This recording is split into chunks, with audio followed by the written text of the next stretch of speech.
Shalom Uvracha, bonjour à tous et à toutes, Erev Tov. Tov, Bezat Hashem, pour celui qui a suivi ou qui était présent ou qui a écouté, je recommande vraiment à chaque personne d'écouter l'introduction que nous avions fait.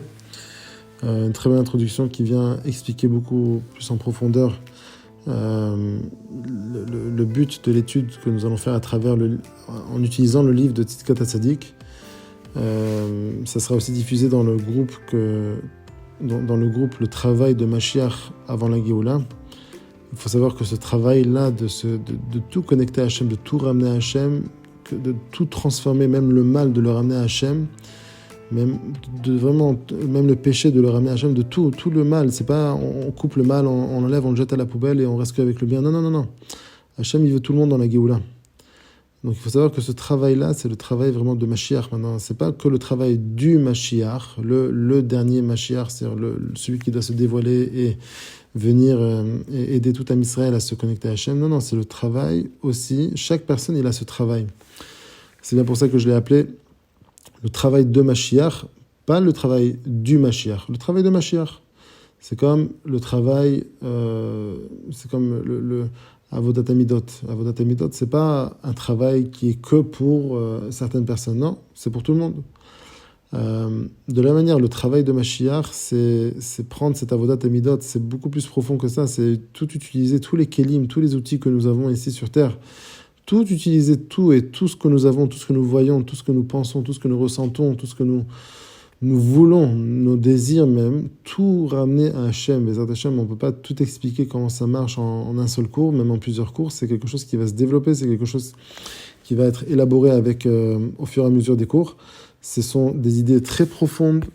C'est un travail, Bezat Hashem, qui est extraordinaire. C'est un travail qui remplit le cœur énormément, qui donne de la force ensuite à faire énormément de choses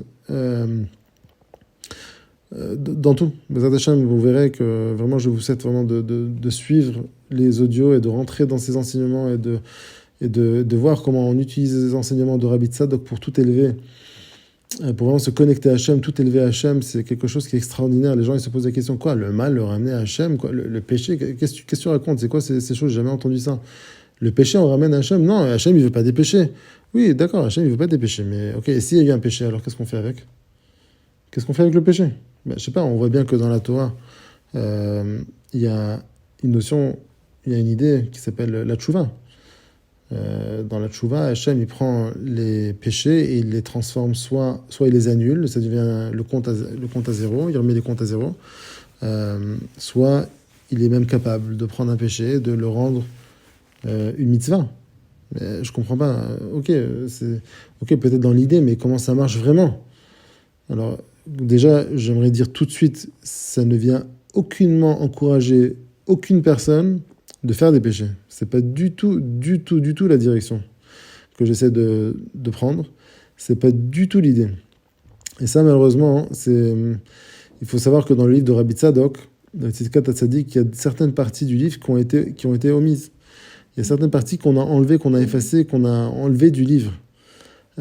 Parce que ça laissait beaucoup trop de place à l'erreur pour certaines personnes qui pensaient que, alors si peut-être, je vous donne un exemple, Rabbi Tzadok il dit que Hachem il sait tout, il a la connaissance de tout ce qu'il y a eu, de tout ce qui est en train de se passer, de tout ce qu'il va y avoir dans le futur.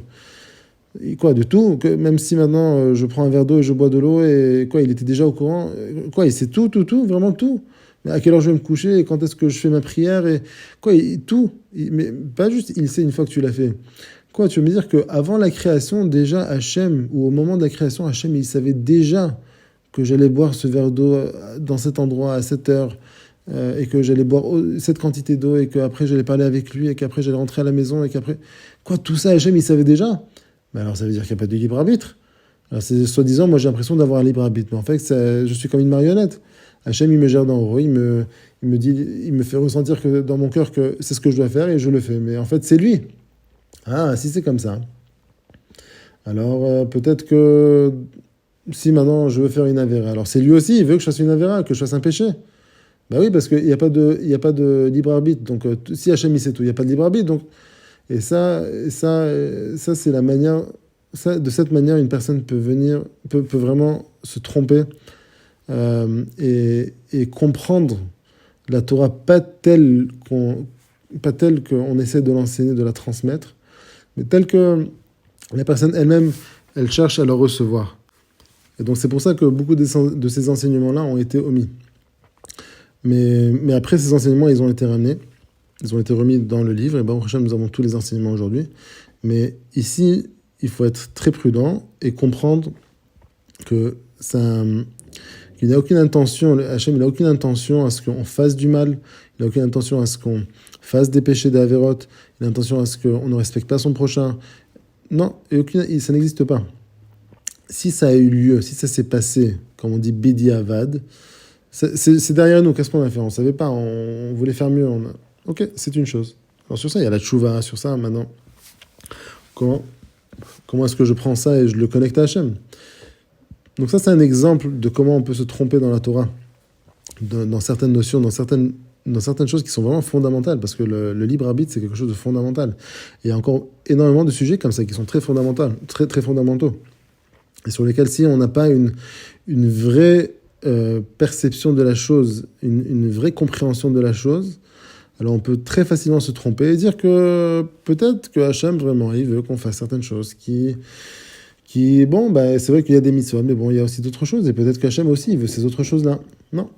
Il y a la Torah de Moshe Rabbeinu, Kalat Moshe, la Kala de Moshe, c'est la Torah. Hachem, quand il a voulu créer l'union avec Am Israël, il a créé avec la Torah, il nous a donné la Torah, c'est la chose qui est la plus importante pour lui. Mais quand on vient et on cherche à comprendre certaines choses qui sont beaucoup plus profondes d'un côté, mais aussi beaucoup plus élevées que nous, d'un autre. Alors là, il faut vraiment y aller avec des pincettes et expliquer les choses avec des pincettes, pour justement ne pas tomber dans de fausses compréhensions de la providence d'Hachem, de qui est Hachem. Enfin, pas, lui, on ne peut pas savoir qui il est, mais en tout cas, dans sa, comme on a dit, dans sa providence, dans sa anhaga, dans ses mitzvot aussi, dans ce qu'il attend de nous, etc. Donc ça, c'est vraiment le travail de Mashiach avant la Géoula. C'est le travail que le Mashiach lui-même fait avec beaucoup plus de manière beaucoup plus forte, on va dire, parce qu'après tout, c'est le Mashiach, mais nous empruntons tous de son travail. C'est le travail que Hachem, il attend de nous tous, chacun à son niveau. Mais chacun doit un petit peu se dépasser, doit un petit peu surmonter son standard et vraiment arriver à de nouvelles choses, de nouvelles compréhensions, de nouvelles choses dans son cœur. Il est obligé de renouveler son cœur, de renforcer son cœur, et ça, c'est ce qui va vraiment l'aider à renforcer son service divin et à se rapprocher d'Hachem.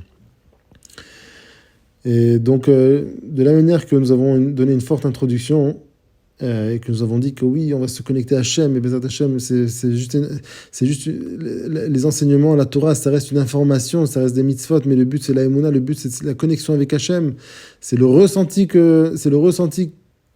c'est pas l'information la plus importante, c'est le ressenti qui passe à travers l'information qui est la chose la plus importante. Waouh, on arrivait à un certain summum, on arrivait à un certain max. Et là, maintenant, on commence à étudier le livre Tzidkat HaTzadik. On arrive à la première lettre et on voit que tout doucement, Rabbi Tzadok, qui commence à nous parler d'abord de comment servir Hachem. Et si on est dans certaines situations, mais attends, moi je vais me connecter à Hachem. Tu as dit dans l'introduction que c'est ça, il faut se connecter. Nachon. Et ça, c'est vraiment Mishamaim que les choses ont été dites de cette manière, parce que justement, dans la première lettre, dans le livre du Tzidkat HaTzadik, ça va par lettres, c'est Aleph, Bet, Gimel, Dalet, etc. Donc la première lettre, Aleph, il parle justement de cette idée-là. Il parle, et maintenant nous allons commencer Bezat Hashem, je lirai aussi ce qu'il dit en hébreu, je traduirai Bezat Hashem, et on expliquera. Dans la première lettre de Rabbi Tzadok, dans Hot Aleph, Rabbi Tzadok, il dit Reshit Knisat Ha'adam לעבודת השם צריך להיות בחיפזון. Là, Rabbi Tzadok, il vient, il nous parle de deux kelim. Le premier kli, le premier moyen, c'est le chipazon. Le chipazon, c'est la précipitation. Et à côté de la précipitation, nous avons un deuxième kli, un deuxième moyen qui s'appelle la modération. Le chipazon, c'est faire les choses sur un coup de tête, clac, d'un coup, hop, on réfléchit pas, on va, on fonce, on fait. La modération, non, attends, viens doucement, viens, on apprend, viens, on approfondit, viens, on essaie de comprendre, viens, on s'assure qu'on ne se trompe pas, viens, on prend conseil. Ça, c'est la modération. Ça prend son temps, si on dit ça, si on veut dire de manière très simple. Donc là, ce que nous avons dit dans l'introduction, c'était vraiment sous l'idée de la précipitation. Clac, on arrive, allez, au service, on se connecte à Hachem, Géoula. Ça, c'était l'introduction. Et maintenant que nous commençons la première lettre, la haute Aleph de Tzidkat Tzadik, alors maintenant, pour arriver justement à ce ressenti, à cette émotion, à cette connexion forte avec Hachem, maintenant, il faut commencer à construire cette relation, construire ce ressenti, se renforcer dans notre service divin, petit à petit, doucement. Donc celui qui malheureusement ne va pas avoir la patience et après ce premier cours-là, c'est bon, c'est vrai, c'est sympa, oui, bon, c'est vrai, il y a un petit ridouche, bon, c'est vrai, il a fait il a fait un diouk, il a précisé quand même deux notions. C'est sympa, c'est vrai, c'est bien, mais bon, c'est pas ce que je cherche. Alors c'est dommage, parce que vraiment, Rabbi Tzadok, dans son livre, il construit petit à petit le nefesh, il prépare le cœur de chaque personne petit à petit pour arriver à un moment donné, à ce ressenti, à cette connexion avec Hachem. Mais ça, cette connexion ne peut pas se faire en une fois, à travers une ou deux torotes, à travers un ou deux enseignements, à travers une idée que je transmets, parce que ce qui se passera juste après, c'est que la personne, elle reviendra dans sa zone de confort et elle oubliera tout ce qu'on a appris. Et ce qu'on a appris, qui justement est le moyen pour vraiment créer ce ressenti, cette émotion, cette connexion avec Hachem, va devenir tout simplement une information. Comme ce que le Maharil Bloch, la demande de Telz, il dit dans son livre Shiurei Dat, il y a une notion qui s'appelle Rifion Beirut Ayedia. Il y a une connaissance, une connaissance que la personne elle a acquise. Et ça y est, elle est sûre, elle a compris, voilà, Shabbat, voilà, la Shonara, on n'a pas le droit de parler, voilà, je sais, ça y est, j'ai appris la halachot, je sais, très bien. Ça, c'est la connaissance. Mais avec le temps, quand la personne elle laisse tomber un petit peu cette étude-là, ou quand elle s'éloigne de cette étude, par exemple du Lashon Hara ou des halachot de Shabbat, alors ce qui va se passer, c'est que cette personne, elle va petit à petit commencer comme on dit, on arrondit les coins. D'un coup, ouais, c'est vrai, je me souviens, il y avait des halachot de Lashon Hara. Bon, écoute, maximum, j'ai dit un mot de travers, c'est pas si grave. Elle se rend pas compte que finalement, elle est en train de parler matin, midi et soir du Lashon Hara sans s'en rendre compte. Qu'est-ce qui s'est passé? Mais tu as appris toute la halachot, tu es au courant que c'est interdit, il faut pas parler Lashon Hara. Comment ça se fait que tu parles du Lashon Hara? Comment ça se fait que d'un coup, tu fais certaines choses pendant Shabbat qui ne sont pas permises? Mais tu sais que tu les as appris, tu sais que c'est pas, il faut pas le faire de cette manière-là. Ce qui se passe, et c'est pareil aussi dans le couple, dans le Shlom Bayit, on investit, on veut, voilà, je vais donner à ma femme, je vais donner à mon mari ce qu'il a besoin. Un jour passe, 2 jours passent, après, il a étudié, il a appris ça dans un cours, ou il a lu dans un livre, ça lui donne de la force. Le jour passe, il a laissé tomber un petit peu le livre de côté parce que maintenant il a du travail, il a des choses à faire, il étudie. Et là, d'un coup, après une semaine, 2 semaines, un mois, hop, ça y est, la relation, ça y est, il investit plus trop avec sa femme non plus avec son mari. Qu'est-ce qui s'est passé? Mais vous avez tout appris. Comment ça se fait que maintenant vous continuez pas à faire ce travail? Parce que il y a cette notion que le Admor Mittelz dont il parle, qui s'appelle Rifion Behirut Ayedia. C'est un ramollissement, si on peut dire, de la clarté de la connaissance. Et c'est pour ça qu'il faut toujours, c'est pour ça qu'il faut toujours venir et rappeler et re-rentrer dans le sujet et baigner dedans. Et en parler, et l'apprendre encore une fois, et encore une fois, et encore une fois, jusqu'à ce que cette chose-là, elle soit acquise, pas que dans son sechel, dans son cerveau, mais par le cœur. Et ça, c'est que la répétition, c'est que la construction lente qui fait ce travail-là. Donc, comme j'ai dit, après ce premier enseignement, La personne, elle va ressentir que c'est sympa, mais bon, écoute, moi je veux quelque chose de plus puissant, de plus puissant. Alors, elle rate, parce que le plus puissant, il va venir par la suite. Ça ne va pas arriver forcément à la fin du livre, ni à la moitié, ça va arriver beaucoup plus tôt. Mais les choses vont commencer à prendre forme, à se construire. Il y a des choses qui se font qu'on dort, pendant qu'on fait d'autres choses, pendant qu'on travaille, pendant qu'on étudie d'autres sujets, qu'on s'occupe à faire d'autres choses. Alors, une fois qu'on a étudié certaines choses, certains enseignements, et qu'on les a construits un après l'autre, comme dans la Torah de Rabbi Tzadok, alors il y a un certain cheminement qui se fait de manière automatique, de manière inconsciente dans le cœur de chacun, et d'un coup, il arrive à une nouvelle perception, à des choses qui sont beaucoup plus fortes, beaucoup plus nouvelles, qui d'un coup, il sent un cœur plus construit, plus fort, plus proche d'Hachem. Mais d'où est-ce que c'est venu que j'ai fait que d'écouter des cours et qu'est-ce qui s'est passé? Parce que tu as été patient, parce que tu as pris ton temps, tu as écouté le premier, le deuxième et le troisième, et chaque chose, c'est comme du Tetris. L'un vient renforcer son prochain, chaque enseignement vient renforcer son prochain, et c'est comme ça que Bezat Hashem, on pourrait vraiment arriver à ce ressenti. Nous retrouvons cette idée aussi avec Pesach et Sfirat HaOmer, et nous allons en parler maintenant. Donc, Reshit Knisat HaAdam, l'avodat Hashem tzarich liyot bechipazon. Quand la personne, elle cherche à rentrer dans le service divin, dans le service d'Hashem, dans la Torah et les mitzvot, dans la avodat Hashem, comment est-ce qu'il fait pour rentrer là-bas? Seulement avec précipitation, bechipazon. C'est seulement si la personne, elle se précipite à rentrer dans le service divin qu'elle réussira à rentrer dedans. Nous avons dit, il y a la précipitation d'un côté, nous avons aussi la modération. Pour rentrer dans le service divin, nous sommes obligés d'avoir la précipitation. Et Rabbi Tzadok, il va expliquer, et nous allons voir, que pour continuer le service divin, nous sommes obligés d'avoir la modération. Imaginez deux outils. Il y a le marteau et il y a le tournevis. Le marteau, c'est pour faire entrer les clous dans le mur. Le tournevis, c'est pour visser ou dévisser une certaine vis d'une armoire ou d'autre chose. Il n'y a pas un outil qui est plus important que l'autre. Ce qui rend l'outil important, c'est que l'outil même, on l'utilise au bon endroit et au bon moment. Même si l'outil est extraordinaire, les deux outils sont extraordinaires, mais si on utilise le marteau pour dévisser une vis ou pour visser une vis d'une armoire, le marteau, il ne sert à rien.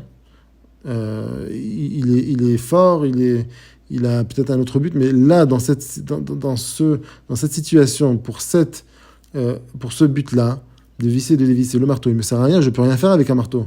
Pareil, un tournevis, si je l'utilise maintenant pour faire entrer un gros clou dans le mur, je peux essayer de taper dessus aussi fort que je veux toute la journée. Le clou, il ne va pas rentrer. Mais alors pourquoi j'ai besoin du tournevis? C'est pour ça qu'on a dit, il y a l'outil, il y a le bon moment et il y a le bon endroit. Là maintenant, j'ai besoin d'un marteau. Le marteau, c'est pour faire entrer le clou. C'est quoi faire entrer le clou? C'est rentrer dans le service divin. J'ai besoin d'un marteau. C'est quoi le marteau? C'est la précipitation.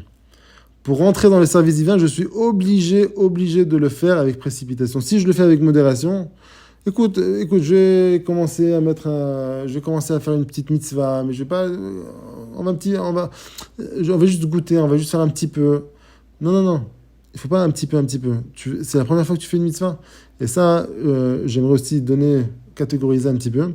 Il y a pour plusieurs catégories de personnes. Il y a ceux qui ne sont pas dans la Torah, qui sont, comme on dit, qui vont devenir maintenant des Baalei Teshuvah, qui font Teshuvah, et donc maintenant ils cherchent à rentrer pour la première fois dans le service divin. Il y a ceux aussi qui ont été dans la Torah et qui sont sortis de la Torah et qui maintenant ils reviennent et ils font Teshuvah, c'est pour eux aussi. Et il y a une troisième catégorie, c'est pour ceux qui sont quand même dans la Torah, mais qui cherchent à plus approfondir leur service divin, qui cherchent à se renforcer davantage. Pour eux aussi, cette Torah, cet enseignement, il est enseigné. Le point commun entre les trois, c'est on était loin, ou on est peut-être proche, mais on veut se rapprocher davantage, ou on veut tout simplement se rapprocher. Et donc pour ça, pour créer ce rapprochement, pour rentrer dans le service divin, pour rentrer dans la Torah et les mitzvot, pour rentrer dans ce travail, dans la prière, pour pouvoir faire toutes ces mitzvot-là, pour rentrer dans la Torah tout simplement, nous sommes obligés d'avoir le marteau. Rentre, paf, donne un coup. D'un coup, rentre avec précipitation, ne réfléchis pas. Ne dis pas, non, mais si je fais, qu'est-ce qu'ils vont dire, et ma famille, Au même moment, il y a quelque chose qui s'éveille en toi. Au même moment, utilise ça, et ça, nous allons voir dans Rabbi Tzadok qui en parle. Dans Rabbi Tzadok, il dit, chaque chose, chaque enseignement, là, maintenant, il nous a enseigné que Reshit Knissa, au début, quand la personne, elle cherche à rentrer pour la première fois dans le service divin, comment est-ce qu'elle fait? Avec précipitation. Ok, c'est super, Rabbi Tzadok, mais d'où est-ce que tu apprends ça? Qui t'a enseigné ça? C'est quoi? C'est ton Rav qui te l'a dit? Mais si c'est lui qui te l'a dit, mais alors d'où est-ce que lui, il a appris? Rabbi Tzadok, il nous donne une source. Kemo shematzinu bepesach. C'est-à-dire, de la même manière que nous avons trouvé dans le Korban Pesach, que les Bnei Israël, ils ont fait à Mitzrayim. Kemo shematzinu bepesach Mitzrayim shaya neechal bechipazon. Le Korban Pesach que les Juifs ils ont fait en Égypte avant de sortir. Comment est-ce qu'ils l'ont mangé là-bas? Bechipazon, avec précipitation, vite! Pourquoi est-ce que Rabbi Tzadok il prend l'exemple de Mitzrayim? C'est quoi Mitzrayim? Mitzrayim, c'est les limites des Metzarim. C'est ce qui nous emprisonne. Comment est-ce qu'on sort de Mitzrayim? Comment est-ce qu'on sort d'Égypte? Avec précipitation. Non, viens, on essaie on essaie de faire des accords, on essaie de parler, d'arriver à un juste milieu. Non! Moshe l'a déjà essayé pendant 1 an. Ça n'a pas marché. Tu veux sortir d'Égypte? Sauve-toi. Prends tes affaires et pars. D'ailleurs, je fais une parenthèse. Si quelqu'un s'est déjà posé la question sur le clavier que nous avons sur un ordinateur, dans un ordinateur, si quelqu'un s'est déjà posé la question pourquoi nous avons... Alors, c'est vrai, nous avons toutes les touches, A, B, C, etc. Nous avons l'espace, mais nous avons deux autres boutons que tout le monde connaît. Il y a le bouton Entrée, Enter. Mais il y a un autre bouton qui est intéressant. Il y a le bouton Escape. Le bouton Escape en anglais, ça veut dire s'enfuir. Mais pourquoi ils ne l'ont pas appelé sortir, Exit? Le bouton qui est tout en haut à gauche du clavier, appelle-le Exit. Sors. Non, c'est marqué Escape. Il y a quelque chose... Je ne fais aucune allusion par rapport à ce que les gens pourraient imaginer. Il y a beaucoup de bien aussi dans ça. Au contraire, c'est vraiment des kélim de Géoula. Il faut juste savoir comment les utiliser. Mais il faut savoir, dans ce qu'il y a de mal, parce que le bien et le mal sont mélangés. Tu veux sortir du mal, tu veux sortir de cet emprisonnement où le mal il te détient, tu es obligé de te sauver. Tu es obligé d'appuyer sur la touche Escape et de ne pas d'appuyer sur une touche Exit. Exit, ça ne marchera pas, tu n'arriveras jamais à sortir de là-bas. Tu veux t'enfuir, tu veux sortir, tu es obligé de t'enfuir. Donc ça, c'est une petite parenthèse. Mais c'est juste pour un peu plus raffiner l'idée. Tu veux sortir de tes limites, de ce qui t'emprisonne, de ce qui te détient, tu es obligé de t'enfuir. Donc ça, c'est la raison pour laquelle Rabbi Tzadok il donne un exemple d'Afka de là-bas. Parce que la personne, quand elle est en fait dans ses théavot, elle est vraiment elle est attachée à certaines choses de ce monde qui sont pas bonnes, qui peuvent être contre la Torah, et qui peuvent être aussi autorisés par la Torah, mais qui ne le font pas du bien. C'est-à-dire ça ne l'aide pas dans son service divin, ça, au contraire, ça l'éloigne de son service divin d'Hachem. Même si c'est des choses qui sont permises. Mais à fortiori, les choses qui sont interdites, la personne, elle cherche à sortir de ces choses-là, de ces théavot, elle veut sortir des mauvaises choses qui l'emprisonnent, et elle sent que tous les jours, ou toutes les semaines, ou tous les mois, encore une fois, elle retombe dedans, et encore une fois, elle se dit, mais comment est-ce que je fais pour sortir de là? Tu veux sortir de là-bas? Enfuis-toi, sors, n'attends pas. Non, mais qu'est-ce qu'ils vont dire les gens? On s'en fiche, sors. Oui, mais qu'est-ce que mes parents ils vont dire? Je ne sais pas, mais on s'en fiche, sors et enfuis-toi. Oui, mais mes amis, je vais perdre mes amis, mais on s'en fiche. Pense à toi, sauve-toi d'abord. Après, on arrangera tout ce qu'il y a autour. Ça, c'est exactement l'idée que Rabbi Tzadok il essaie de faire passer ici.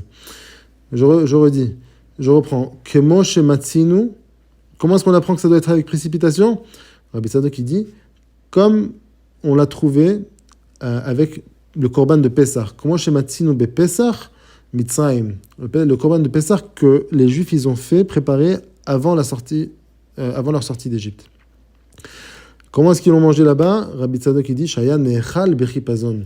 Ils le mangeaient avec avec précipitation. Et non pas comme Velo Pessah Dorot. Et non pas comme le Pessah Dorot des générations, c'est-à-dire tous les Pessah, le Pessah qu'on fait tous les ans, on fait Zechel, le Korban Pessah, on mange la matzah, etc. Tout ce qu'on fait tous les ans après la première année qu'on est sorti d'Égypte, après la sortie d'Égypte, tous les ans, la première année, la deuxième année, etc., jusqu'à aujourd'hui, on mange le Pessah, on ne le mange pas avec précipitation. Au contraire, on est assis sur notre siège, on fait la Seva sur le côté gauche, avec l'oreiller, on s'accoude, on mange. C'est vrai qu'on doit le manger assez vite, mais ça c'est par rapport à l'Acha qui a aussi un certain lien avec le Pessah. Mais tout est plus lent. Ça c'est Pessah Dorot. Maintenant que tu es sorti d'Égypte, tu as réussi à sortir d'Égypte, maintenant va avec modération. C'est ce qu'il commence à nous expliquer ici, Rabbi Tzadok. Et donc, ça, c'est vraiment pour venir résumer ce qu'on a dit. Il y a le marteau, il y a le tournevis. Pour sortir, utilise le marteau, donne des coups. Ne prends pas un tournevis. Tu essaies doucement de tourner jusqu'à ce que la vis, elle rentre. Non, c'est pas le moment de faire lentement. Non, prends le marteau, donne un coup, bam, enfuis-toi. Une fois que tu as fait rentrer le clou, alors maintenant, tu peux prendre le tournevis et petit à petit le faire enfoncer encore un petit peu. Encore un petit peu, tu tournes. Encore un petit peu, tu tournes. Ça, c'est le travail qui vient après que la personne a réussi à s'enfuir de ces mauvaises limites. Des limites qui l'emprisonnent, je veux dire. Donc Rabbi Tzadok, il continue. Et il explique ce que j'ai un petit peu avancé. Il dit pourquoi est-ce que ça doit être... pourquoi est-ce que le début de notre rentrée dans les services divins, ça doit être fait avec précipitation et pas avec modération? Rabbi Tzadok, il dit Mipne sheha atchala lenatek atzmo mikol ta'avot olam hazeh שהוא מקושר בהם, צריך לשמור הרגע שמתעורר בו רצון השם, ולחפוז על אותו רגע, למהר לצאת מהם, אולי יוכל. Rabbi Tzadok qui vient dire quelque chose de très profond ici, de très important.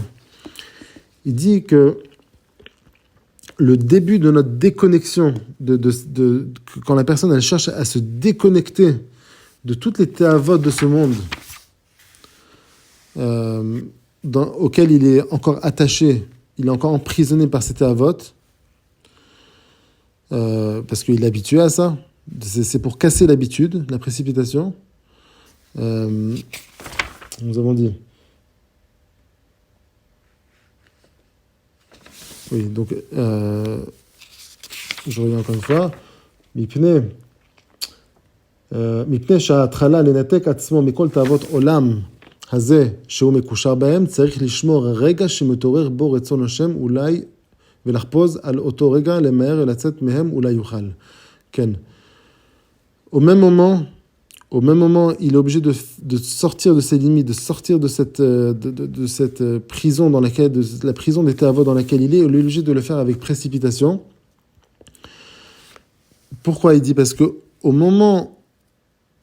Pourquoi est-ce que la personne, d'un coup, la personne, elle ressent quelque chose dans son cœur, et c'est, en fait, Rabbi Tzadok qui dit que quand la personne, elle cherche vraiment à sortir de ses limites, de cet emprisonnement de l'emprisonnement des théavots dans lequel elle est, la personne, elle est obligée maintenant de garder ce moment, de garder ce ressenti qu'il a dans le cœur que ça y est, je vais faire tchouva.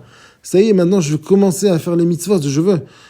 Au même moment, tu as ça dans le cœur, garde le moment, garde-le, ne le perds pas. Ne te dis pas, non, oui, j'ai très envie, mais écoute, attends, d'abord, je vais manger quelque chose, après, écoute, je vais juste finir quelque chose que je devais faire à la maison, juste passer un coup de fil, et après, Bezrat Hashem, demain matin, je me réveille, ça y est, demain matin, je commence.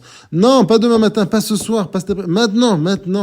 Là, au moment où la personne elle ressent dans son cœur qu'il y a un certain éveil qui s'est passé, il y a quelque chose dans son cœur qui s'éveille, garde ce moment-là, ne le laisse pas se filer entre les dents, garde-le. garde ce moment-là et sort de ses limites, de cet emprisonnement avec précipitation. Ou là, yochal. Ce qui se passe, que Rabbi Tzadok il vient de dire, il dit qu'il y a quelque chose qui s'appelle et ratson. Il y a un moment propice, quand on dit un moment propice, c'est un moment propice que Hachem il éveille, il donne une certaine force dans le cœur de la personne pour qu'elle puisse sortir de cet emprisonnement des théavot.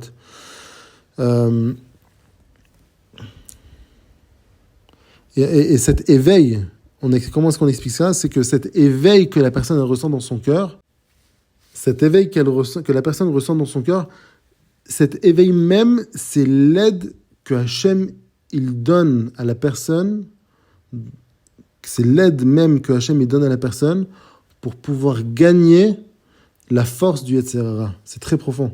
C'est-à-dire que quand la personne elle ressent dans son cœur, d'un coup j'ai envie de faire les mitzvot.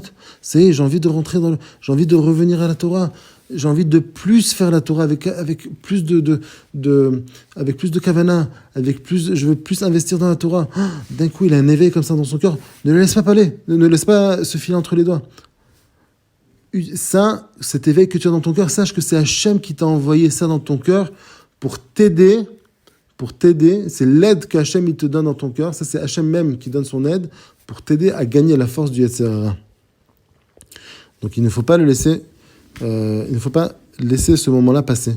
Il faut en profiter. Et juste quand la personne ressent ça dans son cœur, ne réfléchis à rien, à personne, à rien du tout, à qui que ce soit. Tu penses qu'à toi-même. Tu t'enfuis, escape. Tu prends tes affaires, tu commences le chemin. Comment je vais m'arranger par la suite? On a dit, Hachem. Après, il y a la modération qui vient. Après, on pose des questions. Après, on fait. Mais d'abord, sauve-toi. Donc il dit Rabbi Tzadok, Tzarich lishmor rega, il faut préserver, il faut garder et profiter de ce moment qui s'éveille dans son cœur, que Hachem éveille dans son cœur, la volonté d'Hachem. Velarpose à l'autorega, c'est-à-dire de garder cet éveil entre ses mains et l'utiliser et se dépêcher pour sortir de ces théavot qui l'emprisonnent dans ce monde. Et Rabbi Tzadok, il dit que s'il fait ça, ou l'aïouchal, peut-être que vraiment, s'il utilise cet éveil qu'il a en lui, que Hachem lui a donné dans son cœur, vraiment, peut-être il va réussir à sortir de cet emprisonnement du Yetzer Hara, de l'emprisonnement des théavot, parce qu'en fin de compte, chaque personne, qu'il le veuille ou pas, quand la personne, elle fait quelque chose qui est contre la Torah, contre la volonté d'Hachem, même si elle n'est pas religieuse, mais il y a un ressenti de récanoute, comme on dit en hébreu, un ressenti de vide, mais tellement profond qui se crée, que la personne, elle ressent dans son cœur que, oh là là, je me sens tellement vide, mais qu'est-ce que... Même sans que ce soit par rapport à la Torah ou par rapport à Hachem, elle sent que, ok, c'était bien peut-être au même moment, peut-être que c'était bon, c'était sympa, on a passé un bon moment, mais quoi maintenant? Je me sens vide, il n'y a rien sur quoi rebondir. Qu'est-ce que je fais maintenant de ma vie? Et hop, encore une fois, le lendemain, je retourne dans ça. Et encore une fois, je ressens ce vide. Et encore une fois, non, non, ça va être bien, on va s'amuser. Paf, encore une fois, on retourne. Combien on peut rester dans cette prison? Hop, un jour, je sais pas, ça y est, j'en ai marre, je peux plus, mais je sais pas comment faire, mais c'est pas grave, je m'en fiche. Je cours, je m'enfuis, je me sauve. Hachem m'aidera, Bezat Hachem. C'est une Torah très profonde. C'est une idée très simple, mais c'est une Torah très profonde. Si on prend entre nos mains cette idée, cette notion, ce cli, c'est vraiment un outil, la précipitation, Bezat Hachem, ça peut nous aider à nous sauver de beaucoup de situations. Et ensuite, Rabbi Tzadok, il finit par dire, Ve'achar kach, après qu'il a réussi à sortir de cet emprisonnement dans lequel il était par les théavot, là, Rabbi Tzadok, il dit maintenant, Shuv yeler bimtinut uleat kedin pesach dorot. Là, maintenant, chaque personne, ok, t'es sorti de là-bas, maintenant, comme on dit, doucement. Vas-y doucement. Prends conseil chez ton Rav. Prends conseil avec ceux qui sont déjà dans la Torah. Comment je fais? Quel message je fais? Comment est-ce que je l'ai fait? Avec quelle intensité? Est-ce que c'est mieux que je le fasse comme ça? ou comme ça? Est-ce que c'est meilleur que je fasse maintenant ou après? Est-ce que je prends tout? Qu'est-ce que je fais maintenant? Maintenant, pose-toi les questions et va chercher des réponses et construis-toi petit à petit. Mais la précipitation, elle est obligatoire, c'est l'outil obligatoire et c'est le seul outil pour que la personne elle puisse sortir de son emprisonnement. Une fois que tu as réussi à sortir de là-bas, alors maintenant il faut changer l'outil. C'est-à-dire, on n'a plus besoin du marteau. Maintenant, on utilise le tournevis. Maintenant, le bon outil, au bon moment et au bon endroit, c'est le tournevis. Maintenant, c'est aller et aller rechercher des réponses par rapport à notre cheminement, comment est-ce que je fais. Et c'est pour ça que vous verrez beaucoup de fois, quand quelqu'un il fait tchouva au début, c'est justement, c'est marrant, c'est presque à l'envers. C'est la personne qui est dans la Torah depuis des années, elle sent genre cool, ça va, tout va bien, ça va, il faut pas trop s'allumer, faut pas trop, ça va, pas trop d'excitation, faut pas devenir trop fou. Oui, il faut pas devenir trop fou, mais la personne là au même moment, elle a besoin de ça. Donc quelqu'un qui rentre maintenant pour la première fois ou qui maintenant re-rentre pour la deuxième fois ou qui maintenant va approfondir maintenant son service divin avec Hachem, il ne faut surtout pas l'empêcher, cette précipitation. Qu'il rentre, qu'il s'enfuit, qu'il rentre dans la Torah les mitzvot, vas-y, fais tout, lis tout le sidour à l'envers, à l'endroit, fais mes 10 titiot, va prier 10 fois par jour, fais tout ça, juste sors de l'état dans lequel tu es, dans tes limites, dans ton emprisonnement, de ta prison maintenant, sors. Le Rambam, il dit qu'au début, quelqu'un qui était dans la Avera, pour qu'il puisse sortir de cette avéra, qu'il puisse sortir de ce mal, il est obligé de faire la chose comme la avéra, mais à l'opposé, à l'extrême. Et il doit y persister pendant un certain moment là-bas. Et après qu'il est sorti de là-bas, qu'il a été à l'autre extrémité, alors maintenant qu'il revienne au juste milieu, qu'il vienne au milieu. Parce que le Rambam, il dit que derech hazahav, le chemin de l'or, c'est le chemin de la modération, le milieu. Mais pour arriver à ce milieu-là, mais je suis dans l'extrême mal. Alors va dans l'extrême bien et après reviens au milieu. Ça c'est l'idée. Ça c'est l'idée du Rambam, mais ça c'est la Torah de Rabbi Tzadok. Et ça c'est aussi l'idée de Pessah, quand les Juifs ils sont sortis d'Égypte. À Pessah, toutes les orotes, toutes les lumières supérieures célestes, tout, c'était le festival dans le ciel. C'était vraiment le moment le plus élevé, le plus fort, le plus puissant. Quand Israël il a ressenti cette Géoula-là en un jour. Mais après, et c'est pareil jusqu'à aujourd'hui, on fait Pessah, on arrive à un niveau spirituel très élevé, le soir même de Pessah, et après le lendemain matin, c'est-à-dire le jour après Pessah, qu'est-ce qui se passe? Paf, on revient à zéro, et on commence à construire petit à petit Chesed Sheba Chesed, Gvura Sheba Chesed, ensuite Tiferet dans le Chesed. On commence à construire petit à petit, chaque jour et chaque semaine, on s'élève encore plus, chaque jour, on se construit, on s'élève jusqu'à ce qu'on arrive à la même intensité, à la même puissance qu'on a ressenti le premier soir de Pessah. Quand est-ce qu'on le ressent? On ressent encore une fois le 49e jour, c'est après les 7 semaines de Sfirat HaOmer à Matan Torah, le 50e jour. Ça, c'est la construction. D'abord, tu veux sortir de tes limites, de ton emprisonnement, enfuis-toi. Ça y est, tu t'es enfui, t'es sorti, ça y est, t'es plus dans les limites, t'es plus en prison. Ok, maintenant ça y est, doucement, avec modération. Vas-y lentement, prends conseil, réfléchis, pose des questions, étudie, renforce-toi petit à petit.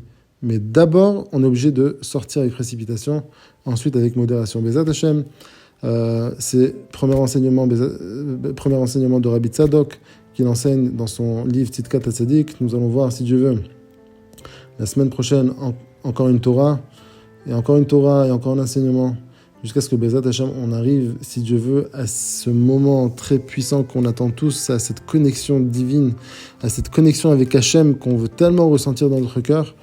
Bezat Hashem. Erev Tov, bonne soirée. Et Bezat Hashem, on se retrouve au prochain cours.